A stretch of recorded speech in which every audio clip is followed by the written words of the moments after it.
네, 수요 은혜 예배에 나오신 여러분들을 주님의 이름으로 환영하고 축복합니다. 우리 함께 옆에 사람과 인사하겠습니다.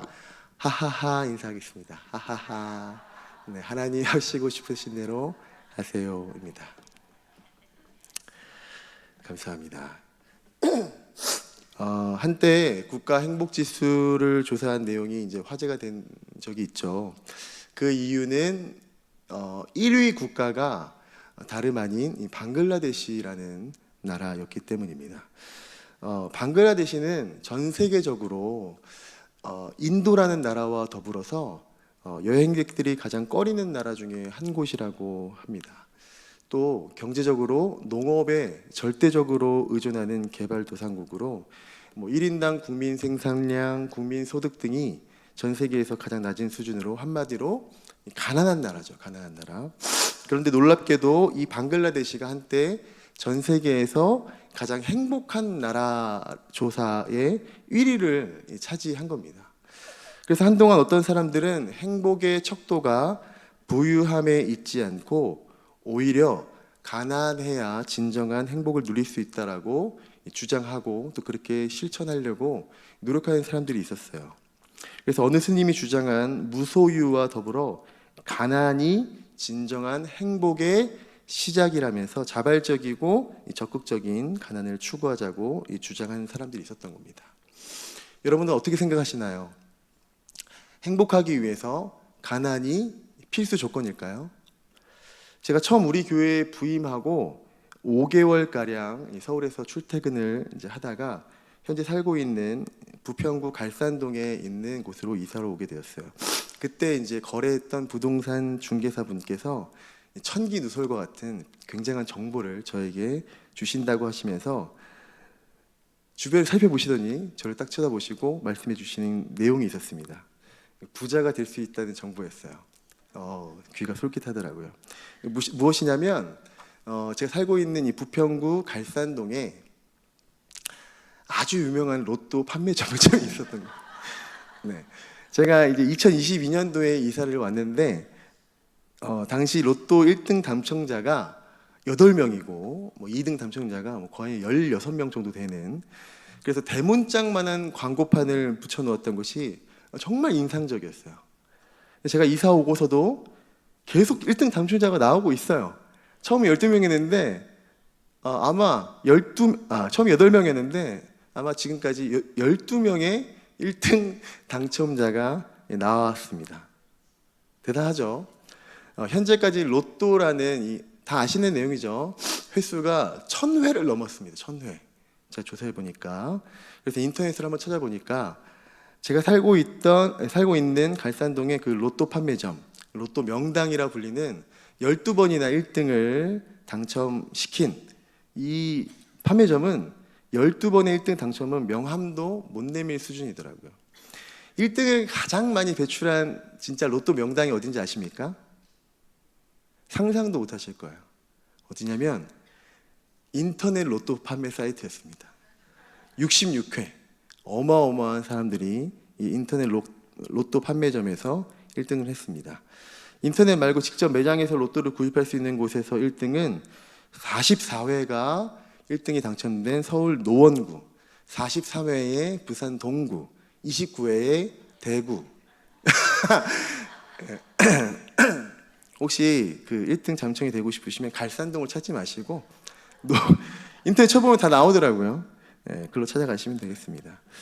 제가 처음 이사 왔을 때 천기누설의 비밀이라고 제가 들었던 로또 판매점 갈산동점은 전국적으로는 명함도 못 내밀 수준이라는 겁니다. 이렇게 로또가 활발하게 팔리는 이유가 뭘까요?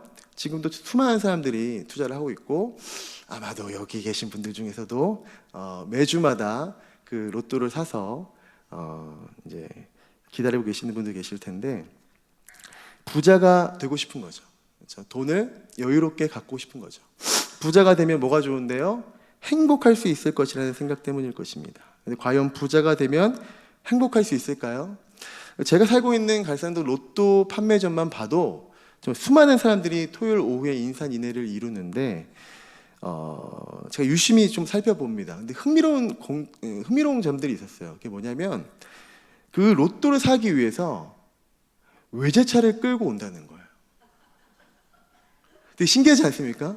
로또를 사기 위해서 우리나라에서 가장 비싼 차를 타고 주차시켜 놓고 불법 주차를 시켜 놓고 로또를 사고 나온다는 거예요. 다행히 로또를 사서 나오시는 분들의 표정이 아주 행복해 보였어요. 로또를 사서 1등이 될 수 있을 것이라는 아마 좀 그런 상상을 한 것이 아닌가 생각이 들어요. 참 신기했습니다. 그 외제차를 몰고 우리나라에서 가장 좋은 차를 몬다는 거는 어느 정도 좀 재산 수준도 있고 좀 부자, 물론 이제 전 세계 부자가 300조 원을 가지고 있는 LVMH의 뭐 아르노 회장이 300조 원, 하루에 80억씩 100년을 써도 다 쓰지 못한다는 그 돈을 가지고 있는 사람들도 있지만 얼만큼 부자가 되면 행복할 수 있을까라는 좀 생각을 해봤습니다. 가장 행복 지수가 높은 방글라데시를 보면서 가난하게 살아야 행복할 수 있겠구나라고 생각하거나 혹은 부자가 되면 행복할 수 있겠구나라고 생각하는 것은 항상 옳다고 할 수 없는 일이겠죠. 물론 가난해도 행복할 수 있고 부자 돼도 행복할 수 있습니다. 그러나 항상 행복할 수 있다라고는 말할 수 없는 것이죠. 그래서 가난이 행복을 가져다 준다 혹은 부자가 행복하다고 단정하고 생각하는 것은 잘못된 것입니다. 이러한 잘못된 생각을 가리켜서 이렇게 일반화시키는 것을 가리켜서 성급한 일반화의 오류라고 하죠. 뭐라고요? 성급한 일반화의 오류. 극히 일부분의 사례만을 가지고 그것이 전체에 다 적용될 수 있을 거라고 생각하는 것이 바로 성급한 일반화의 오류입니다. 사실 어느 누구도, 저를 포함해서 여기 있는 어느 누구도 이 오류에서 완벽하거나 자유로울 수 있는 사람은 없다는 거죠. 사람은 누구나 비합리적인 면을 가지고 있고 또 정보 처리 능력에도 한계가 있기 때문에 이 오류를 가질 수밖에 없다고 전문가들은 이야기합니다. 오늘 제가 여러분들과 함께 나누고자 하는 내용이 바로 이 성급한 일반화의 오류와 관련된 것입니다. 오늘 본문의 내용은 우리가 잘 알고 있다고 생각할 수 있는 칠병이어에 대한 본문이죠. 혹시 본문을 같이 저랑 읽으면서 오병이어에 대한 내용이다라고 혹시 착각하신 분 계시지 않으십니까? 오늘 내용은 칠병이어에 대한 내용입니다. 오병이어와 크게 다르지 않아 보이는 칠병이어의 내용은 그래서 성경이 허구라고 공격하는 어떤 사람들에게 좋은 공격거리가 되기도 했습니다. 또 오병이어의 아류작 정도로 여겨지기도 했던 본문이 바로 오늘 함께 보고자 하는 칠병이어입니다. 많은 사람들이 이렇게 생각한다는 거죠. 칠병이어의 내용이 오병이어의 내용과 비슷하네. 오병이어 내용 다음에 오기도 하고 오병이어는 근데 마태복음, 마가복음, 누가복음, 요한복음 다 적혀 있는데 칠병이어는 마태복음, 마가복음에밖에 기록되어 있지 않아. 그리고 분량도 오병이어와 비교하면 좀 짧고, 그러니까 칠병이어의 내용은 오병이어의 아류작 혹은 성경을 기록한 사람들이 실수로 한 번 더 기록하려다가 내용이 살짝 변경된 거야 라고 오해하는 사람들도 있다는 거죠. 근데 저 또한 신앙생활을 시작하고 이 칠병이어의 내용을 사실 많이 주목하지 못했던 제 모습을 생각하게 됩니다. 여러분 어떠셨나요? 혹시 성급하게 칠병이어는 오병이어의 아류작 정도로 일반화시켜 생각하다가 그렇게 관심을 갖지 못했던 성경의 내용은 아닌지요? 그런데 소위 칠병이어라고 불리는 오늘 본문의 내용을 하나씩 살펴보면 오병이어의 내용과 비슷하긴 하지만 분명 오병이어와는 차별적인 이 칠병이어 오늘 본문만에 이 교훈이 담겨져 있음을 발견할 수 있습니다. 지금부터 물고기 2마리, 떡 5개 오병이어와 물고기 2마리, 떡 7개, 헷갈리지 않았죠? 칠병이어를 비교하면서 한번 살펴보도록 하겠습니다. 먼저 오병이어 사건과 칠병이어 사건의 차이점은 시간적인 차이가 있다는 거예요. 오병이어의 기적은 하루 반나절 사이에 일어난 사건입니다.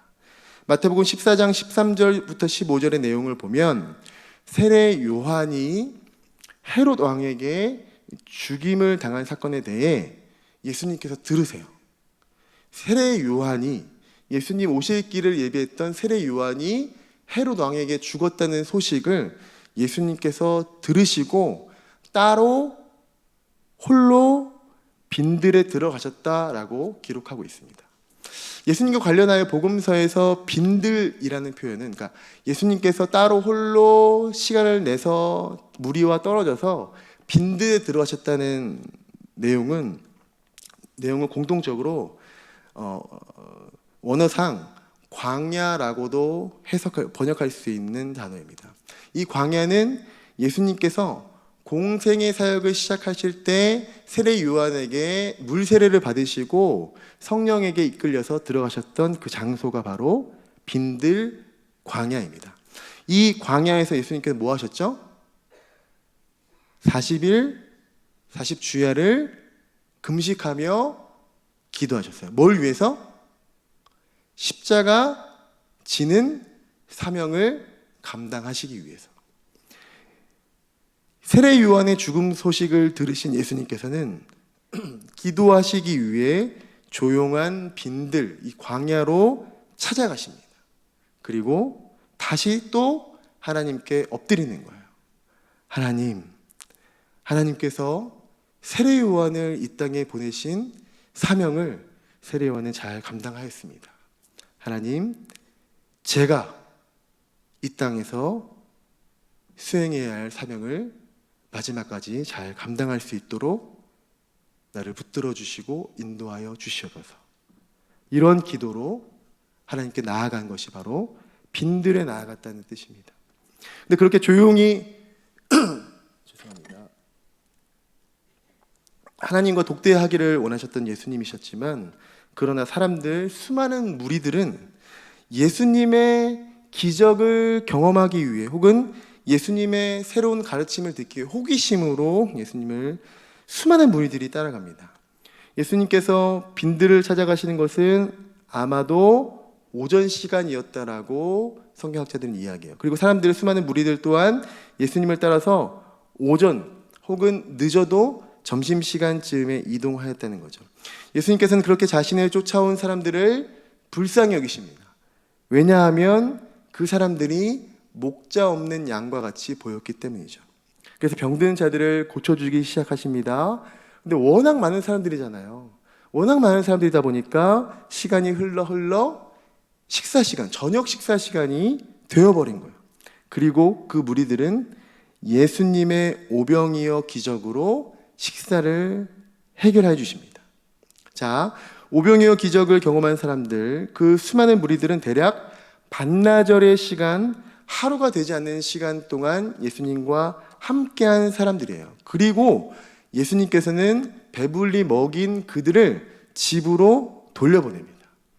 참고로 같은 오병이어의 내용이 기록되어 있는 요한복음의 내용을 보면 오병이어의 기적을 경험한 그 수많은 무리들이 다음번에 오병이어의 참된 의미에 대한 교훈을 듣고는 많은 사람이 떠나가고 다시는 그와 함께 다니지 아니하였다라고 기록하면서 남은 사람은 12제자들만 남았다라고 기록하고 있어요. 그러니까 오병이어를 경험한 사람들은 어떤 사람들이었냐면 단지 예수님의 기적과 새로운 가르침에 호기심을 가지고 따라다닌, 예수님이 어떤 분이시고 무엇을 위해 이 땅에 오셨는지에 대해서는 전혀 관심이 없는 그야말로 무리들이었다라고 할 수 있죠. 반면에 칠병이어는 어떨까요? 오늘 본문 15장 32절을 다시 한번 함께 읽어보겠습니다. 시작. 예수께서 제 아들을 불러 이르시되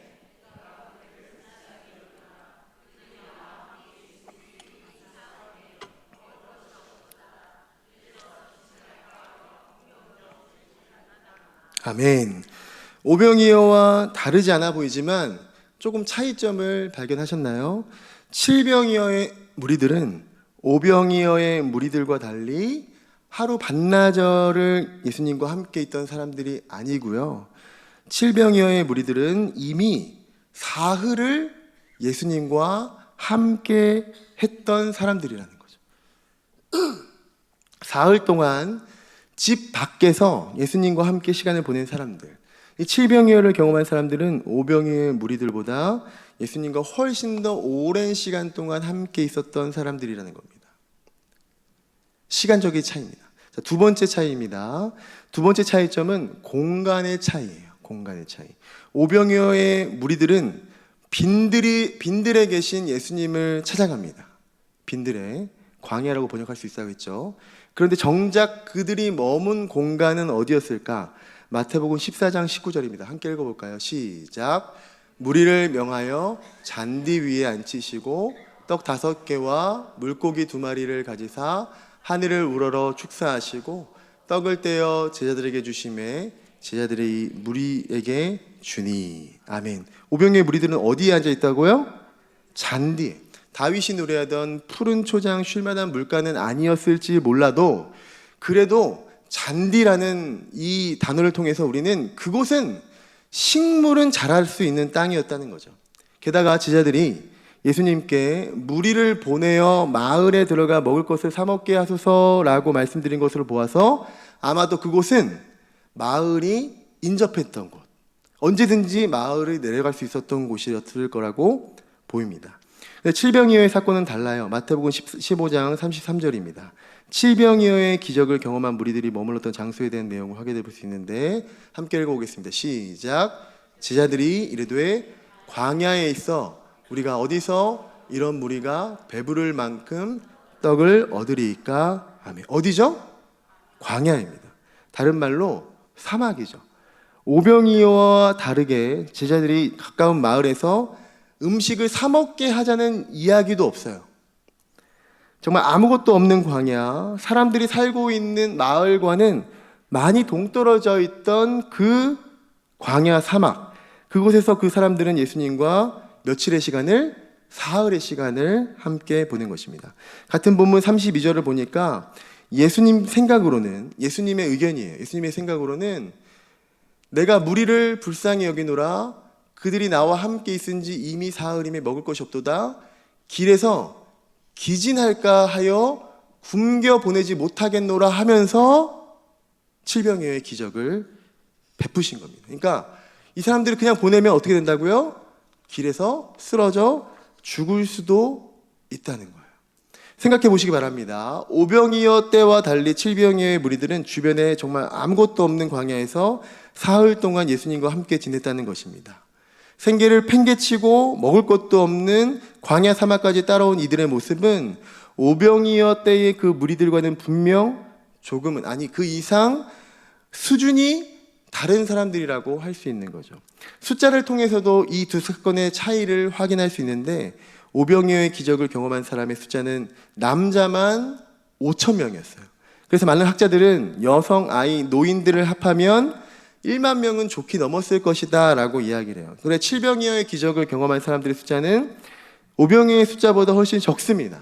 물론 마태복음은 여자와 어린아이 외에 4,000명이라고 기록하였지만 마가복음에서는 사람이 통틀어서 약 4,000명이라고 기록하면서 오병이어의 숫자가 훨씬 더 많음은 칠병이어의 무리들보다 예수님과 더 친밀한 사람들 혹은 더 성숙한 제자들이라고 할 수 있을 것입니다. 또 있어요. 오병이어에서 남은 것은 얼마 되었죠? 오병이어에서 12바구니. 반면에 칠병이어를 통해 남은 음식은 7광주리. 별 생각 없이 읽으면 오병이어가 더 많은 음식을 남긴 것 같지만 사실은 그렇지 않습니다. 오병이어에 남은 음식을 담은 바구니는 일반적으로 손에 들고 다니는 작은 바구니를 의미합니다. 칠병이어에 남은 음식을 담은 광주리는 훨씬 거대해요. 얼마나 크냐면 사도행전 9장에서 사도 바울이 유대인들의 낯을 피해 도망할 때 성벽에서 내려올 때 탔던 그 광주리가 지금 말하는 광주리입니다. 그러니까 엄청 큰 많은 것들이 남은 거죠. 이런 차이점을 비교해 볼 때 중요한 사실은 오병이어에 비해 칠병이어를 경험한 사람들은 단지 예수님의 기적 혹은 배고픔을 해결하기 위해 따라다닌 사람들이 아니라 이미 예수님이 어떠한 분이신지 알고 또 예수님을 끝까지 따라보겠다라고 다짐했던 오병이어의 그 많은 무리들과는 차별되는 제자들이었다는 점을 발견할 수 있죠. 예수님을 따르기 위해 자기의 생업을 포기하고 마치 베드로를 비롯한 12 제자들이 그랬던 것처럼 광야 깊은 곳까지 따랐던 이 사람들이 바로 칠병이어의 기적을 경험했던 사람들이라고 할 수 있는 것입니다. 지난주 VIP 축제가 있었죠. 우리 원로 목사님께서 영상을 통해서 말씀해 주신 것처럼 2002년 6월 29일부터 온 세계교회가 시작된 이후 거의 매년 쉬지 않고 VIP 축제를 진행해 왔습니다. 아마도 여기 계신 분들이라면 그런 분들이 안 계시겠지만 혹여라도 이런 생각을 하시는 분이 계시지 않을까 생각해 보았습니다. 매년마다 믿지 않는 가족을, 이웃을 VIP 축제에 초대했는데 그 중에 한 명도 꾸준히 다니는 사람이 없어. 그 영혼을 위해 기도도 하고 또 선물도 전달했고 또 VIP 축제도 초대했는데 말이지, 이거 뭐 아무리 전도해도 안 되는 거 아니야? 하나님께서 내가 초대한 사람만 변화시켜 주시지 않는 거 아니야? 혹은 내 기도에는 응답하시지 않기로 하신 거 아니야? 라고 생각하시는 분이 계시지 않을까 생각해 봅니다. 반복되는 실패 경험으로 인해 이런 일반화의 오류에 빠진 분이 계실지도 모르겠다는 거죠. 사실 제 마음속에도 똑같은 마음이 있어요. 제 가족들 중에서 아직도 변하지 않고 오히려 더 멀어지는 것 같은, 이제는 교회 얘기를, 예수님의 얘기를 꺼내기도 힘든 제 가족들이 있거든요. 그래서 제 성급한 결론으로 하나님의 때를 기다리지 못하는 제 모습을 발견합니다. 이번에도 발견했어요. 그러나 다시 한번 우리 하나님을 바라보기를 원합니다. 지금도 하나님께서는 한 영혼을 포기하지 않으심을 믿으시기를 주님의 이름으로 축원합니다. 제게 있어서 지금도 그 한 영혼 한 영혼을 사랑하셔서 변화시키시는 하나님의 열심을 다시 마음에 새기게 되는 한 분을 이 시간 한번 소개해 보고자 합니다. 자신의 존재 이유를 알고 싶었던 한 대학 교수가 있었습니다. 불교 신자였던 그는 20대에 이른 나이에 머리를 깎고 절로 들어갑니다. 그렇게 답을 얻어보려 했지만 생각처럼 되지 않았습니다. 결국 그는 자신의 존재에 대한 물음을 잠시 내려놓고 이 모순으로 가득 찬 세상을 바꿔보겠다는 일념으로 사회에 대한 공부에 매진하기 시작합니다. 그렇게 사회에 대한 공부를 하다 보니까 그의 눈에는 기독교가 문제로 보였습니다. 혁명을 하려면 예수 믿는 사람들부터 뿌리 뽑아야 한다라고 생각했습니다. 눈의 가시 같은 존재, 왜 저들은 때마다 모여 누군가를 향해 노래를 부르고 아멘을 외치며 심지어 눈물까지 흘리는 걸까? 이런 기독교인들이 그의 눈엔 매우 어리석어 보였습니다. 그래서 그때부터 그는 집요하게 기독교를 공부했습니다. 왜냐하면 상대를 알아야 무너뜨릴 수 있다고 여겼기 때문입니다. 아침에 눈을 뜨면 성경을 찾아 읽습니다. 공격하기 위해서. 쉬는 시간엔 설교 방송을 듣습니다. 종교개혁사의 위인들과 한국교회사도 빠짐없이 연구했습니다. 신실한 기독교인도 잘하지 못할 이런 것들을 그는 교회를 공격하기 위해서 날마다 노력했습니다. 그러던 어느 날, 그날도 그는 설교 방송을 들으며 조소를 날리고 있었습니다. 그날따라 그 목사님의 입에서 나온 죄인이란 말이 뇌리에 박힙니다. 이 법을 공부한 그에게 죄인이라는 이 단어는 더 날카롭게 박히게 된 거죠. 그 순간 더는 말하지 못했다고 합니다. 무언가에 그는 압도당했고 그 즉시 바닥에 엎드려 이제 죽는구나, 머리가 아닌 온몸의 세포가 그렇게 느꼈다고 합니다. 그때 그는 예수님이 찾아오셨다라고 고백합니다. 기독교와 교회를 공격하려고 했던 것들이 아이러니하게도 그 영혼을 예수로 서서히 물들였던 셈이었고 마침내 주님 앞에 고꾸라지게 된 것입니다.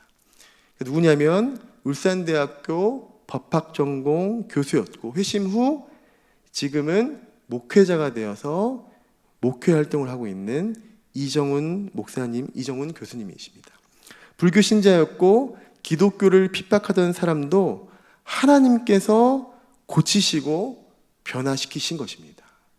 저를 포함해서 많은 사람들, 아마도 정말 많은 사람들 생각에는 불교에 심취한 사람들 혹은 신천지와 같은 이단들이나 다른 종교를 믿는 사람들을 전도하는 것, 혹은 지금까지 그렇게 기도해왔지만 여전히 변하지 않는 사람들을 보면서 그들이 변화되는 것은 거의 아니 절대 불가능하다고 그렇게 성급하게 일반화시켜서 생각하는 경우가 많을 거라고 생각합니다. 그러나 이 이정훈 교수가 변화된 것처럼, 그리고 예수쟁이들을 처형하려고 달려가던 사도 바울을 변화시키셔서 이방인의 사도로 변화시키신 하나님께서 못 고치실 영혼은 없음을 믿으시길 주님의 이름으로 축원합니다. 제 자신에게 다짐하는 겁니다. 저도 계속 포기하고 싶거든요. 말도 꺼내기가 너무 어려워요. 왜냐하면 제가 이전에 살았던 제 모습이 너무나 부끄럽고 제 동생에 보였을 때 너무나 안타까운 모습이 많기 때문에. 그러나 영혼을 변화시키시는 분이 전능하신 하나님이시기에 변화시키지 못할 영혼은 없음을 믿으시기를 축원합니다. 전도만이 아니죠. 우리의 신앙생활 전부가 다 그렇게 일반화의 오류에 빠질 수 있습니다. 오랜 기간 영적 침체에 빠져 영적 기쁨을 누리지 못하고 있는 분들이 있습니다. 내 기도에는 하나님께서 관심이 없다고 생각하는 분들이 계십니다. 가정과 직장, 심지어 교회 안에서도 나는 노예처럼 일만 하는 존재로 소비되고 있다고 생각하시는 분들이 있습니다. 사회 통념상으로는 나는 좀 많이 모자란 사람이고 나는 좀 유별난 사람이라고, 심지어 하나님께서 나 같은 사람을 버리셨다고 포기하셨다고 생각하는 사람들이 있습니다. 그러나 그것은 성급한 일반화의 오류에 빠진 것뿐 전혀 진실이 아님을 믿으시기를 바랍니다. 하나님 한 번도 우리를 포기하지 않으시는 분이심을 믿으시길 주님의 이름으로 축원합니다. 지극히 세속적인 반성경적인 반기독교적인 이슈와 선동이고 악한 사탄의 질 나쁜 공격일 뿐, 하나님은 언제나 우리와 함께 하시며 우리를 통해 하나님의 놀라운 일들을 계획하고 계심을 믿으셔야 합니다. 영적인 침체 가운데 기쁨을 누리지 못하고 계신가요? 하나님께서 지금까지 베풀어 주신 복을 세워보시기를 부탁드립니다. 우리에게 풍성하도록 감사로 채워주시는 하나님을 누리시기를 부탁드립니다. 기도 응답을 간절히 원하시는 분이 계신가요? 하나님께 더 좋은 길로 인도하신다는 것을 깨달으시길 주님의 이름으로 부탁드립니다. 요셉의 기도와는 전혀 다른 하나님의 결론이 무엇입니까? 요셉을 총리로 삼아서 기근으로 죽을 수밖에 없는 수많은 사람들을 살리고자 했던 하나님의 인도하심입니다. 그 인도하심에 신뢰하시기를 부탁드립니다. 하나님은 어느 누구도 포기하지 않으십니다. 하나님은 여러분을 향한 놀라운 계획을 가지고 계십니다. 하나님은 당신을 향해 이 땅에 당신 한 사람만 존재했을지라도 예수 그리스도를 반드시 보내셨을 것입니다. 왜냐하면 당신을 사랑하시기 때문입니다. 그만큼 하나님은 저와 여러분 포기하지 않으시고 사랑하심을, 그 믿음 가운데 그 사랑 가운데 거하시길 주님의 이름으로 축원합니다. 함께 찬양하며 기도하겠습니다. 하나님